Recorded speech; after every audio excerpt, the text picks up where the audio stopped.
Hearing a lot of younger kids complaining about the jobs not paying enough these days. Had the same problem when we were younger too, but it's definitely worse now. I feel sorry for the kids today because wages definitely haven't gone up much. But you got to do what you got to do. I mean, it's like I moved my family early 80s out to Nebraska just because houses were real cheap out there still. My house payment that I got out there on my house was $179 a month. $179.82 a month was what I paid for a house payment. But the jobs paid a lot less too. That's where I started welding, was for a railroad out there, and that place didn't pay shit. I started at $5.39 an hour, and after I passed my overhead and vertical up certs, I got bumped to $5.79 an hour. Woo! Brought home $400 every 2 weeks, literally. But I made it work because my house payment was only $179.82 a month. So, but I mean, back in the 70s and 80s, you needed more money. You got a second job. You kept striving for the highest paying job you can get through the day. And I needed more cash, so I started, I welded for a cat supplier all day long, 6 to 3:30. And then I literally had just enough time to race home. This was Lodgepole, Nebraska, 30 minutes east of Sydney. I race home. I'd have 15 minutes. I could lay under the AC for a few and take a 15-minute nap.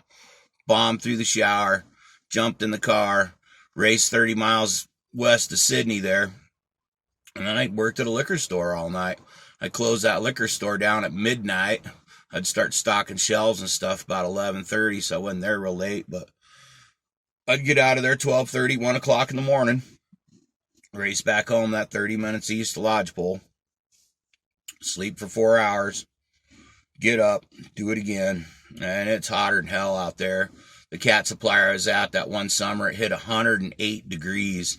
That was the air temperature inside the building, inside the welding department, 108 degrees. A couple people passed out that day from the heat. But that's what the whole racing home and sleeping for 15 minutes under the AC thing was all about. But I did that all week. I'd get 4 hours of sleep, go back to the cat supplier, race home, get a 15-minute nap, race back to frickin', Sydney, close that liquor store down. It'd close at midnight, 7 nights a week. It might have closed at 10 o'clock. I think we closed at 10 o'clock on Sundays. So I kept them 2 jobs for years. And then on the weekends, I'd close the liquor store down Friday night, and I'd be back at the liquor store at 7 or 8 o'clock. I think it might have been 7 that it opened in the morning. We cashed a lot of payroll checks there, too. So Saturday morning, I'd get that same 4, maybe 5 hours of sleep Friday night back at the liquor store. And sometimes I'd just be a double shift. I'd stay there all day till midnight that night, close it back down. Nights that I didn't work late and stay there, I drove a 77 Kenworth in the oil field, sucking oil sludge and stuff out of the shit pits. So I actually had 3 jobs. Did that for years, man. And that's kind of what started this conversation. Was another kid was he couldn't afford a babysitter, and it's like I didn't want a stranger raising my kids, so I worked 3 jobs so that the wife at the time didn't have to work at all. That solved the babysitter problem. But you want more money, you got to do more work. That's the bottom line. You got to work your way up. That's what's wrong with this whole $15 an hour minimum wage thing. If we do that, where's the drive to better yourself? I mean, if you can make $15 an hour at McDonald's, why better yourself in life? I'll just retire at McDonald's. Well, piss on that. I want to learn shit. I want to go places. I want to do shit, see things. So, but as far as, you guys not getting by, you might have to take a second job, man. You might have to work all day and then put in a 6-hour night somewhere working at a gas station or something. Supplement your income. You do what you got to do. Obama's turned this whole country into just beg the government for some more money. People are so frickin' lazy anymore.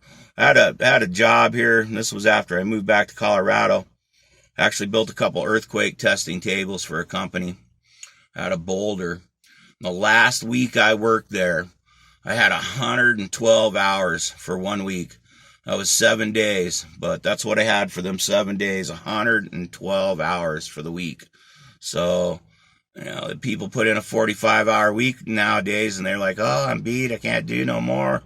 Well, if you're not going to stand to gain nothing if you don't stand the risk of getting another job or or bettering yourself. You can't just sit by in a 40-hour job and go, oh, this ain't no good.